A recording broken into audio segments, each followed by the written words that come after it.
নমস্কার, আমি অনিরুদ্ধ আরও একবার স্বাগত জানাই আপনাদের পছন্দের ইউটিউব চ্যানেল জানাতে চাই। আমাদের অন্নপূর্ণা যোজনা আপনারা জানেন যে কেন আমরা ফর্ম ছাপিয়ে ভেরিফিকেশন করে আমরা উপযুক্ত প্রাপকদেরকে চিহ্নিত করছি। কারণ বিগত সরকারের যে লক্ষ্মী ভাণ্ডার প্রকল্প, এই প্রকল্পে ব্যাপক দুর্নীতি হয়েছে। মুর্শিদাবাদ জেলার জঙ্গিপুর ব্লকে সেখানে প্রায় 4-4.5 হাজার পুরুষরা লক্ষ্মীর ভাণ্ডারের টাকা তুলে নিয়ে চলে গেছে। কৃষ্ণনগর 2 নম্বর ব্লকে নদিয়া জেলায় একটা অঞ্চলে 173 জন পুরুষ লক্ষ্মীর ভাণ্ডারের টাকা তুলেছে। আমাদের মঞ্চে ডিজিপি আছেন, তিনি তার পুলিশ সিআইডি তদন্ত করছে। একটা বড় র্যাকেট আমাদের মা বোন দিদিদের হকের অর্থ, সরকারি অর্থ লুট করেছে। তাই আমরা পরিচ্ছন্নতার সঙ্গে ফর্ম ফিল আপের মাধ্যমে আমরা আপনাদের দিতে চাই। আমরা দিতে চাই তাদের যারা সরকার বা সরকার পোষিত বা প্রাইভেট স্কুল যেখানে সরকার অনুমোদিত, সেই স্কুলে আপনাদের বাচ্চাদেরকে পড়াশোনা আপনারা করান। সেক্ষেত্রে বেসরকারি প্রাইভেট স্কুলেও আমরা দেব যারা কেন্দ্রীয় বা রাজ্য বোর্ডের অনুমোদন পেয়েছে।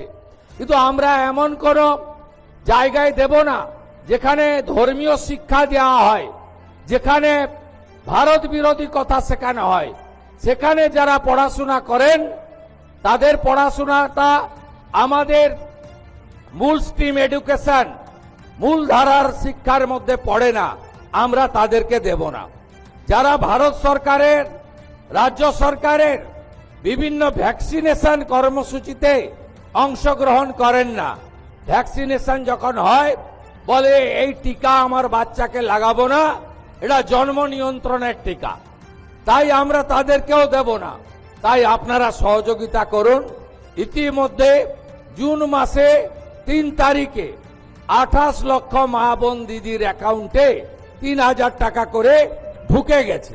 এখন অবধি 1,05,00,000 আমাদের মা বোন দিদি তারা এই অন্নপূর্ণা যোজনায় নাম নথিভুক্ত করেছেন।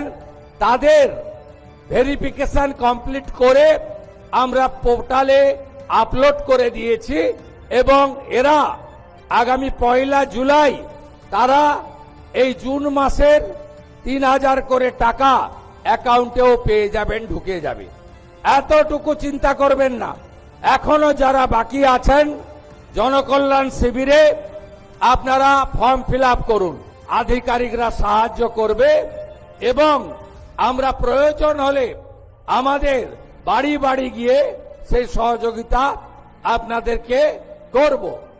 এর বাইরেও আগামী 22 তারিখে রাজ্য বাজেট আছে, সেখানে যুবকদের জন্য, সরকারি কর্মচারীদের জন্য, আমাদের শিক্ষিত চাকরি প্রার্থীদের জন্য আমাদের আরো অনেক কর্মসূচি আপনারা দেখতে পাবেন। যেহেতু বাজেট আছে আমি তার আগে বলতে পারবো না। অন্নদাতা ভগবান, কৃষক যারা আছেন কৃষকদের জন্য, তাদের জন্য আমরা কর্মসূচি নিতে চলেছি। আপনারা আমাদের সহযোগিতা করুন এবং আপনারা যে আশা ভরসা নিয়ে আমাদেরকে ক্ষমতায় এনেছেন, আপনারা যে গণতান্ত্রিক অধিকার আমাদের সংবিধান দিয়ে গেছিল, সেই সাংবিধানিক অধিকার পেয়েছেন, সেটাকে মর্যাদা দেওয়ার দায়িত্ব আমার। আর এখনও যারা আমার চ্যানেলটিকে সাবস্ক্রাইব করেননি, please subscribe our channel and press the bell icon. Thank you.